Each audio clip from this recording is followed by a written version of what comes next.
If you brought a Bible today, I would love for you to turn to Psalm 55. We're going to get to a Bible story before this, but we will get deeper into the message to Psalm 55, so turn there now if you would. In my library, I've got a couple of books. They're tiny, palm-sized paperbacks. You'll see them appear on the screen as well. One book is entitled My Dysfunctions, and it's below the title there. It says, a journal for chronicling my immeasurably fascinating dysfunctions, neuroses, emotions, inner child, moments of shame and doubt, projections, self-loathing, misanthropy, y'all know what that is, and completely normal insanity, because the only difference between me and the rest of the population is I'd acknowledge how crazy I am, and they're all in mind-numbing denial. Insomnia, I can't sleep. A journal for passing the time. See if anybody can relate to this. A journal for passing the time when insomnia strikes and my brain is circling in on itself, cannibalizing the trivialities of the day and exaggerating the ticking of the clock, reminding me that every minute spent awake is another minute closer to when I'll have to get up. Though many of the great artists and sages were insomniacs, and that's part of how they got so much done. So if I can sleep, I might as well, if I can't sleep, I might as well write and channel my misery into something productive. These palm-sized paperbacks are a series of books called Knock Knocks, and they're funny perhaps because, if you read the context, they're funny because I think there's a fine line between insanity and comedy. But mental health is no joke. Mental health is no joke, and so these weeks we've been talking about finding peace. We said in week 1 from Matthew chapter 9 that peace is possible and that ultimately peace is a person. Remember the great promises of Jesus? Hey, in this world you're gonna have trouble. How much trouble is in your world today? All of us have plenty to answer in regards to that question. I do, let me tell you, I do.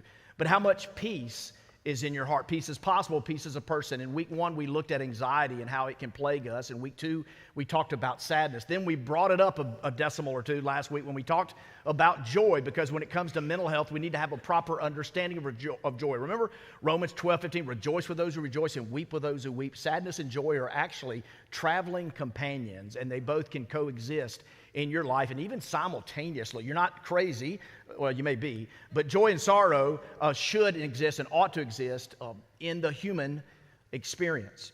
And then today we're going to talk about trauma. We're going to talk about what's in us and what we carry with us from our past.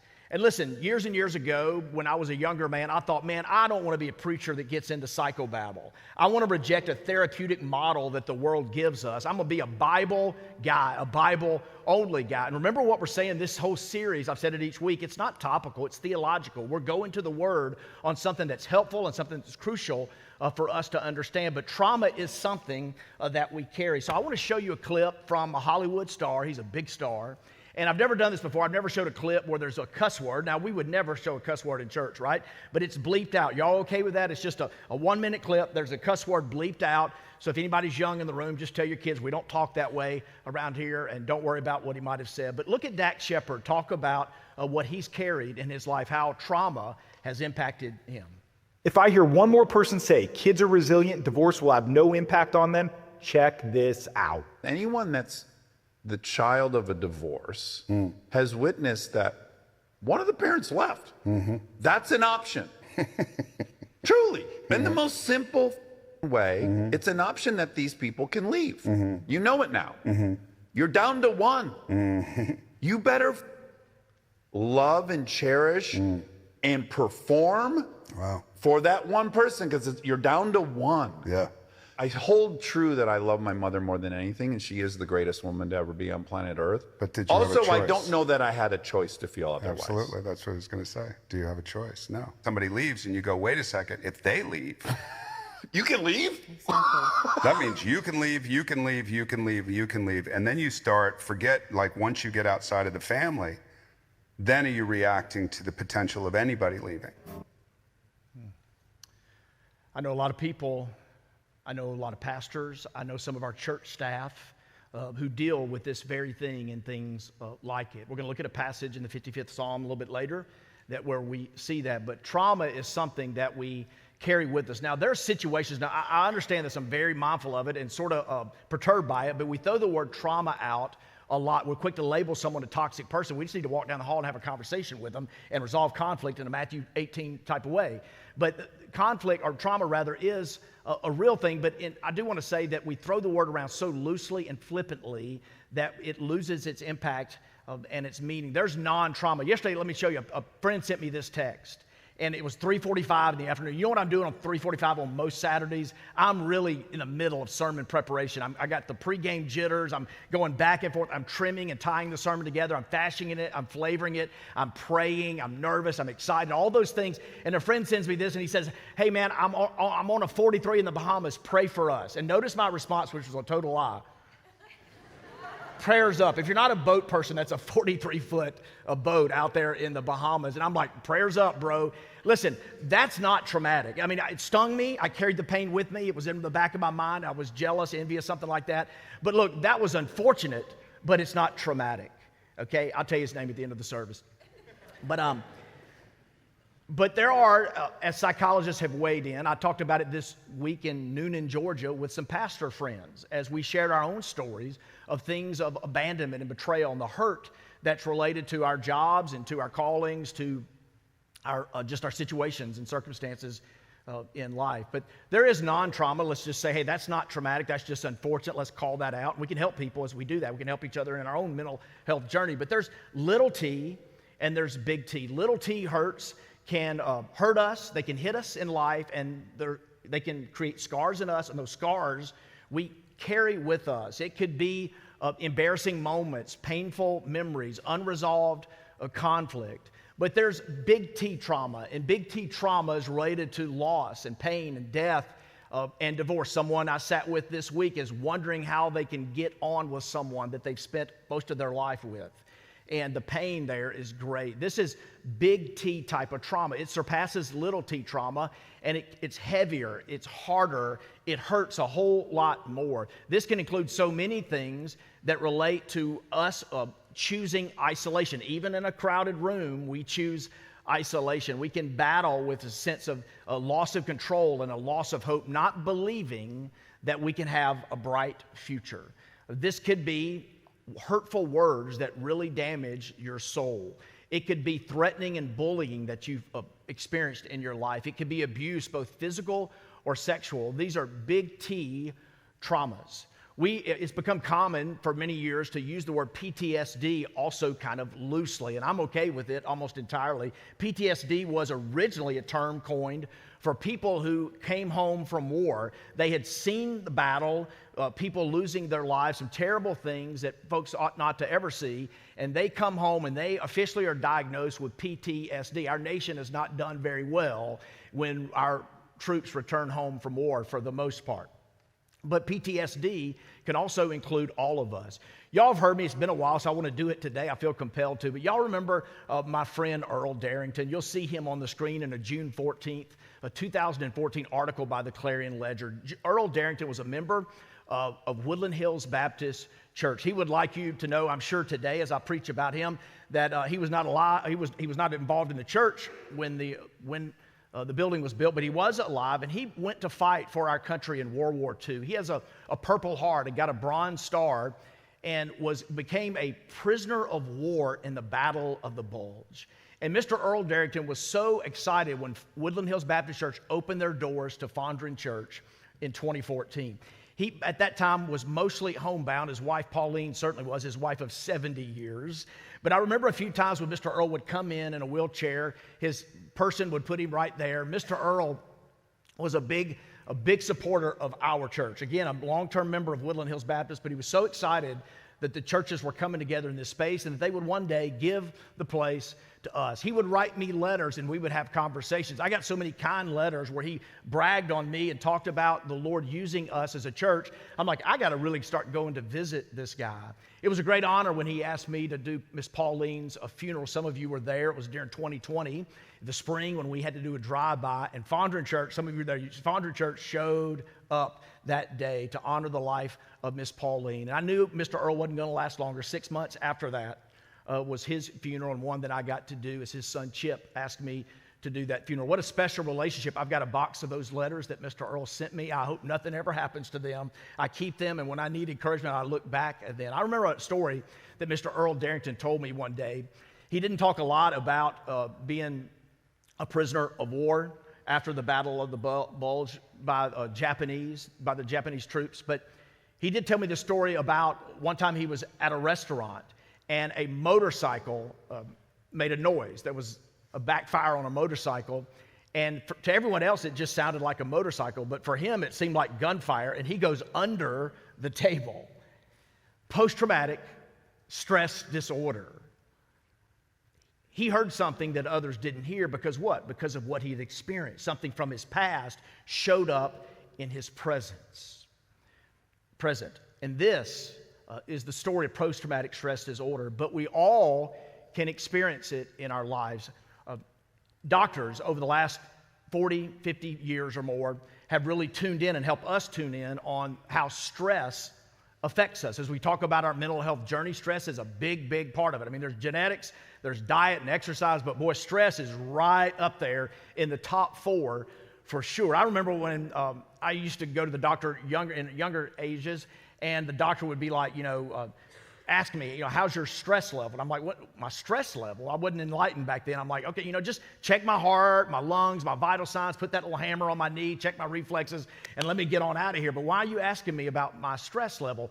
Doctors know, they know now more than ever that we carry stress in our bodies and we carry trauma in our bodies. My counseling friends have told me that when they sit with someone and dig into their past, they can readily see when there's unresolved issues, things or something that has never been healed.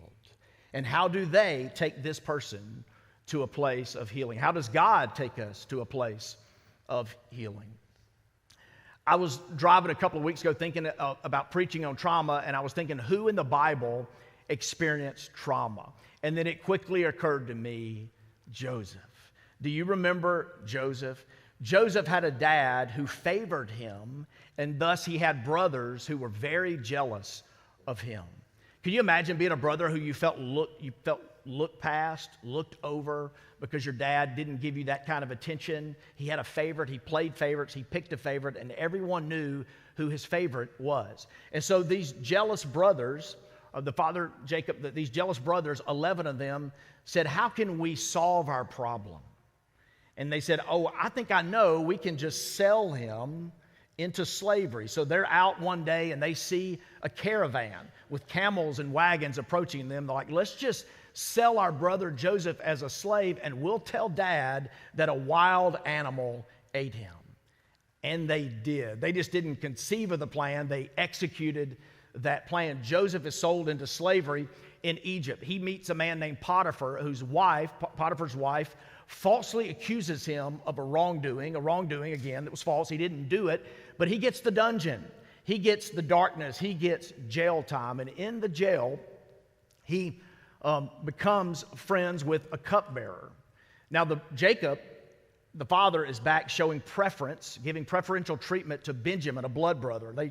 Joseph and Benjamin shared the same mom. And what does Jacob do? He did what a lot of fathers would do. He was very close to Benjamin. He chose Benjamin and his dysfunction, and he didn't want Benjamin to get out of his sight, a helicopter parent, if you will. It's like, I want to keep you in my sight at all times. That's not healthy, is it? And these brothers, with their jealousy and all, are trying to experience life feeling forgotten, feeling overlooked. Do they confront their dad? What do? Well, they just did this dastardly deed.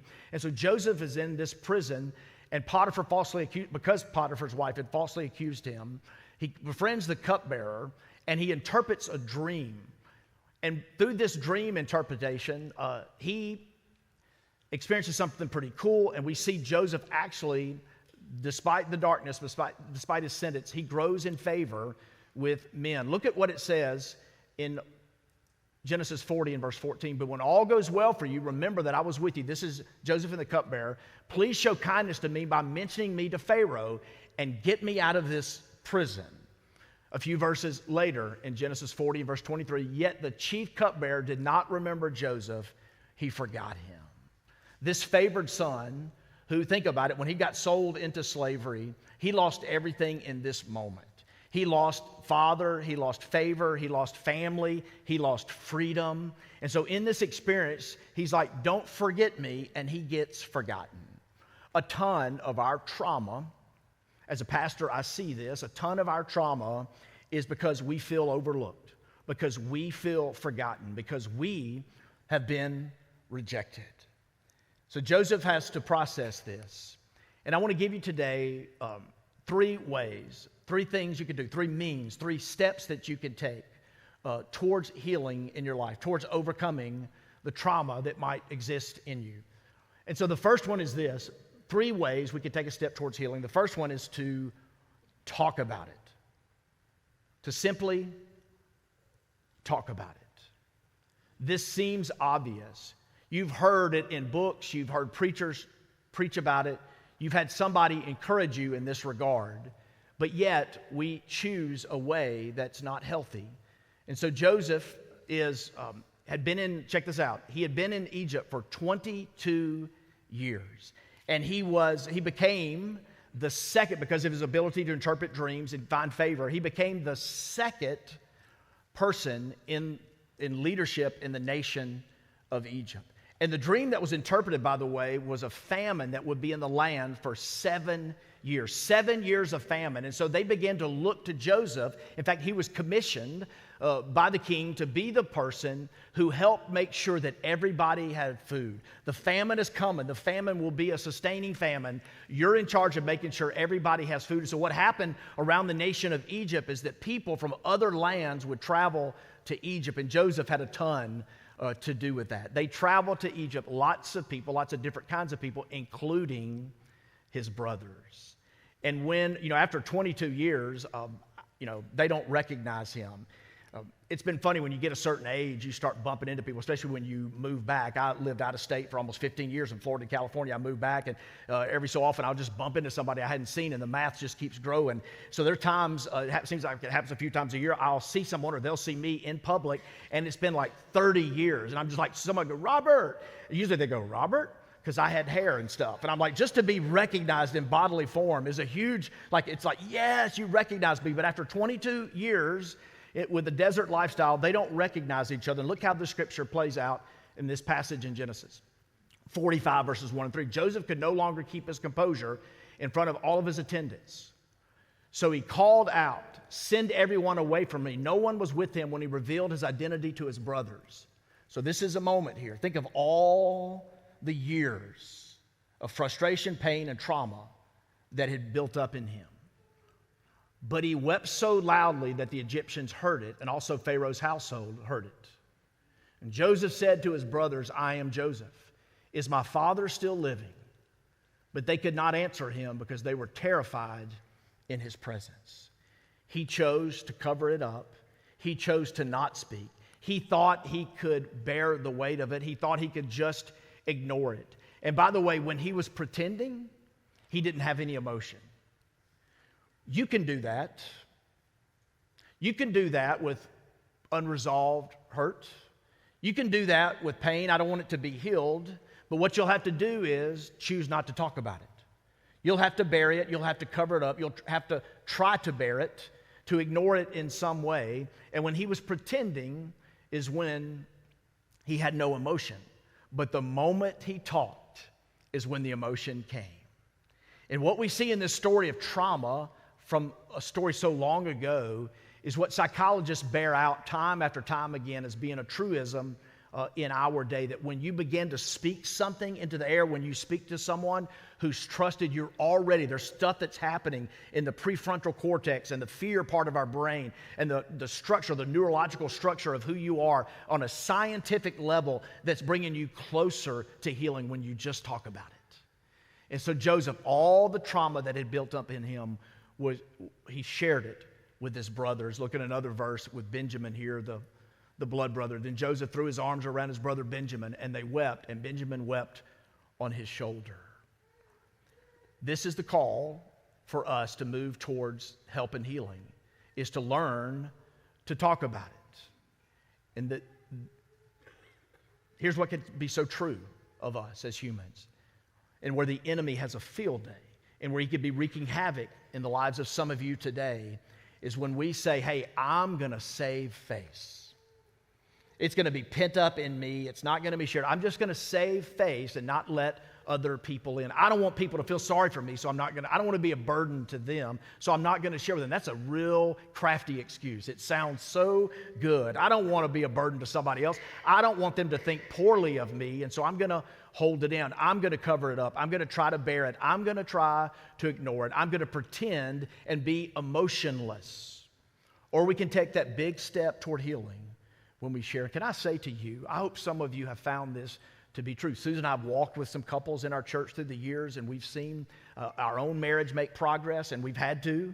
And we've seen some of you make progress and are cheering some of you on right now, just by getting to a point where you're moving from walking on eggshells, certain subjects that are taboo that you can't talk about. A person gets triggered, a person leaves, they leave for a couch or a hotel or out of town. They threaten to leave the marriage because you want to talk about this subject. But when you can reach a place where all things can be talked about, can I just say to you, that is so freeing.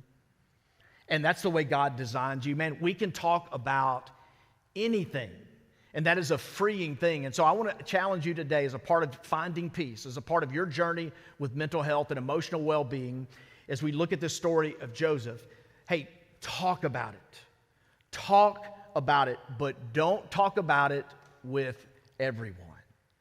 Talk about everything with someone. So let me challenge you to pick someone who loves you and who loves Jesus. They love you and they love Jesus. It's important that this person is vitally trusted.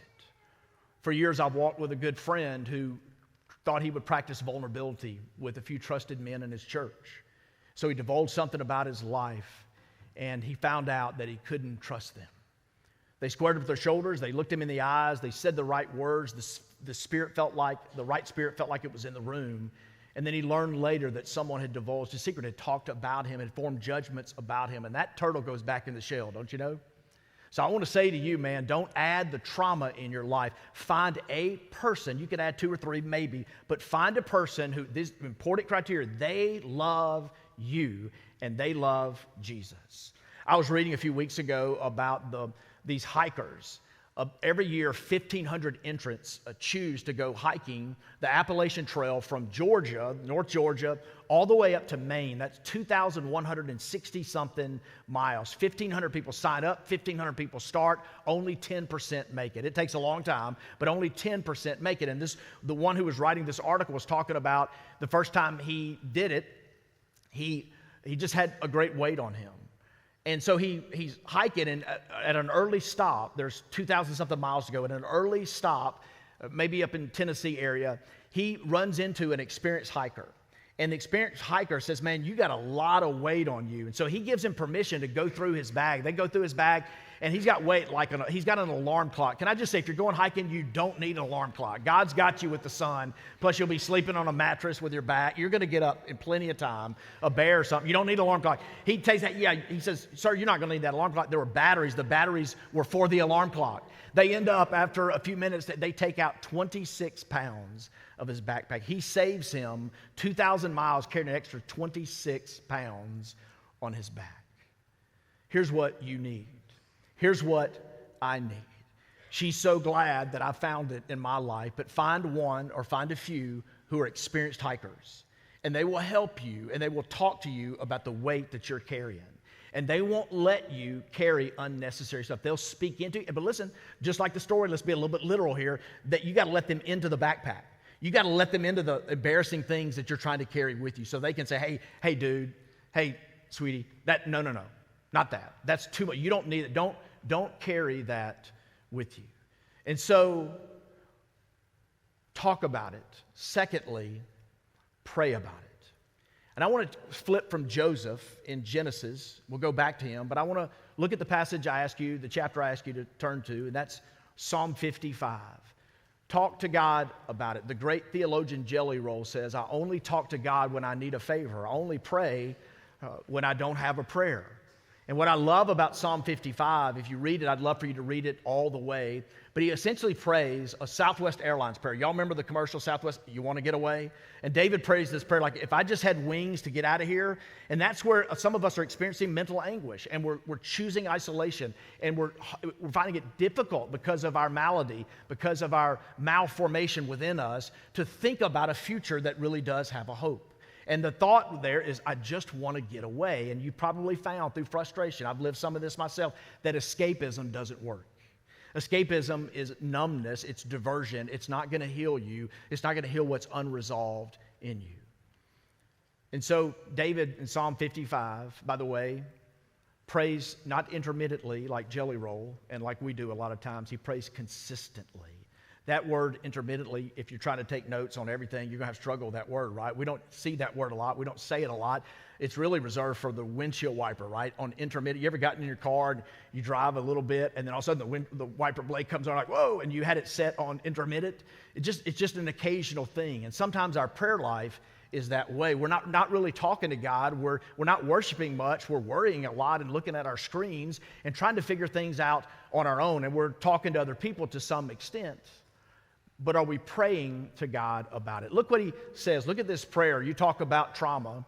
David, by the way, was chased. He had a son that rebelled against him in a very painful way. He had his predecessor, King Saul, for years was trying to kill him. When he's writing about caves and hiding out, that ain't a metaphor for David. It's very real. Psalm 55, in the middle of this psalm, he says, now it is not an enemy who insults me, otherwise I could bear it. It is not a foe who rises up against me, otherwise I could hide from him.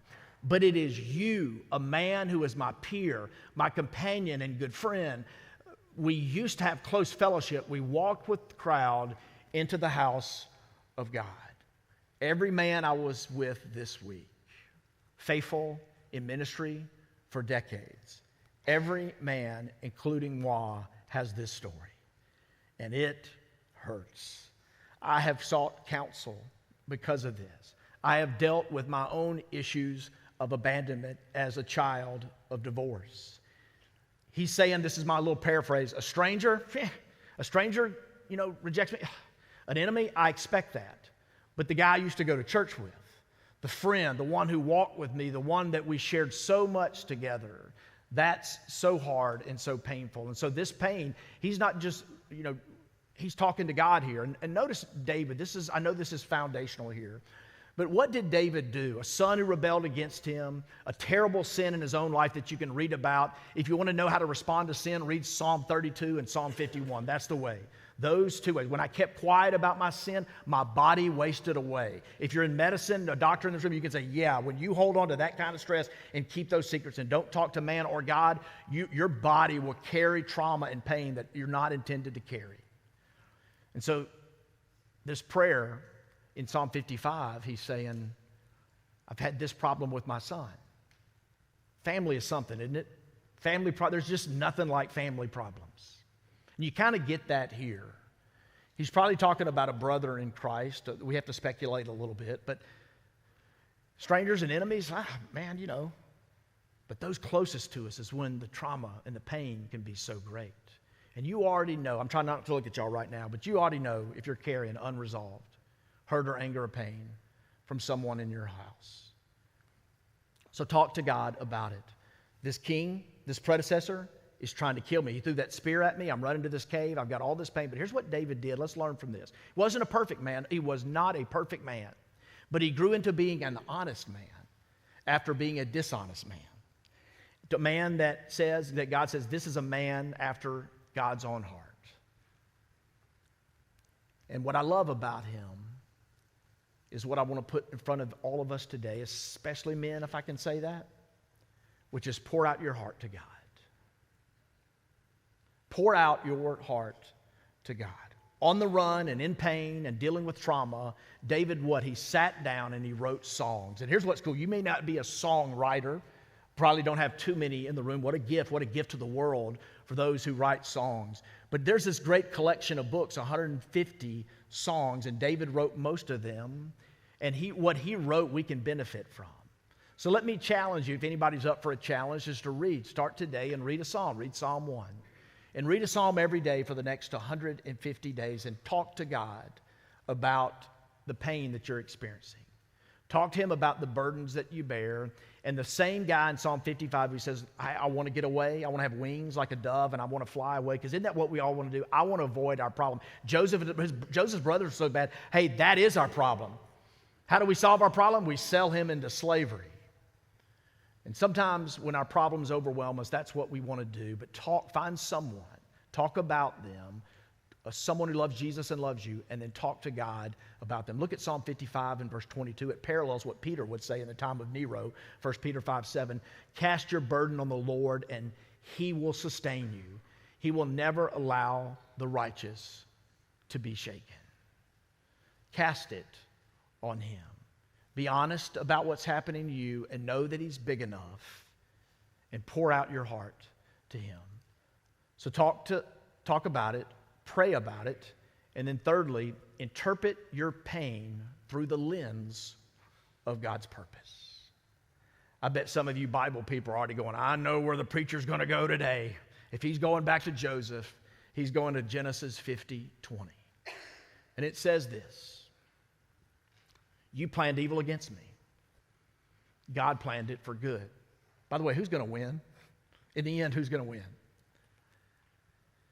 God planned it for good, to bring about the present result, the survival of many people. Did Joseph go through some darkness? You know what? He saved a lot of lives. How did he save those lives? He interpreted a dream. He found favor. He became number 2, and he executed a plan so that people could be fed. And who did he save? His father and his brothers. Those brothers, by the way, they were like cowering in fear when they essentially bowed down in fear before Joseph. And Joseph ended up saving their lives. And that's what God can do. God can bring a greater good through the pain that you're going through. Your trauma can be redeemed. Can I say it again? Your trauma can be redeemed. Your trauma can be redeemed for the good of other people. Now, that doesn't always happen. Martin, if I can catch you off guard up there, and we can go back earlier to that Adam Grant tweet X thing that he posted. I want to say something hopeful about trauma as we round toward the end. Adam Grant, widely respected today in psychological circles, says the most common response to adversity is not chronic stress, it's resilience. So let me offer you hope from just a human standpoint. 54 studies of a lot of different people, potentially traumatic events. 11% of people had extended difficulties. They kept their pain and carried it with them. But 21% had acute symptoms that dissipated. It got better. They found healing. And by the way, don't think Psalm 55:22 for the Christian is instant healing in a moment. It's a process, isn't it? When you cast your cares on God, what do you need to do? Like the next day, the next hour, cast your cares on God. What do you need to do tomorrow? Cast your cares. Remember Lamentations 3? His mercies are new every morning, so are your cares. And your cares need to be cast on him. So it's not instant healing, but it can dissipate. Just a secular study here. 21% dissipated, 66% sustained healthy functioning. Humans are less fragile than we realize. I share that for this purpose, not as a weapon to wield against somebody, but I do want to tell you that some of us are using our pain and our trauma to sit and sulk forever. And I want you to join the ranks of the resilience. I want you to find the peace that Jesus offers. And what they intended for evil, for bad. And by the way, I love this. And this is a lesson for the church today. It's a lesson for every leader. It's a lesson if you're a leader just of a family or whatever it is. Like, call evil evil. We need people that says that's evil. We need to call evil evil.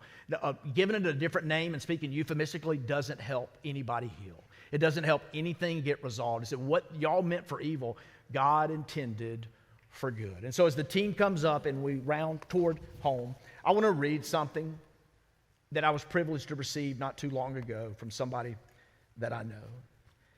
An email to me about his story. Robert, my story is not known too widely. The family that I grew up in was a public family. My father was a public man, and we attended church all the time.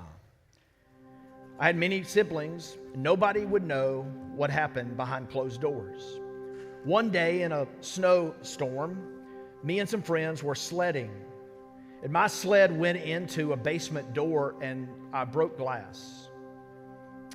Within minutes, I was sent inside, the fun ended, and I heard thundersome steps coming toward me. My dad began to beat me. I remember the bright lights above me in the kitchen as he threw me to the floor. I remember my mom trying to stop him, and when I hoped it was over, he body slammed me.